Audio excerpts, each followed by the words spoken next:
ময়মনসিং বিভাগ হয়েছে 2015 সালে। বিভাগের 10 বছর হয়ে গেছে।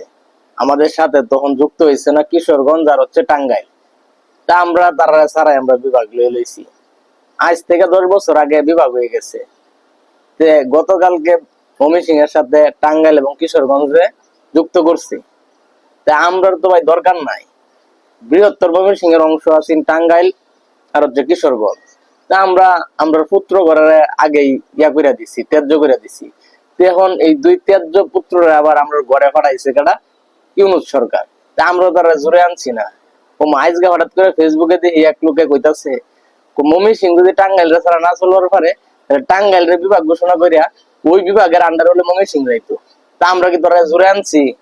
বৃহত্তর ময়মনসিং এর অংশ আসলে আমরা পুত্র আসলে তোরা ওহন তোরা কইতাছস তোরা ছাড়া আমরা চলতে পারতাম না। তোরা কি আমরা জোরে আনছি? তাহলে তোরা আন্দোলন কর, আন্দোলন করে আইস না, তোরা আমরা নিতাম না, দরকার নাই। সরকারে যদি দেয় তাহলে তো আমরা নিতে হইব। আর এটা মনে রাখিস, তোরা কিন্তু আমরা পুরাতন পুত্র।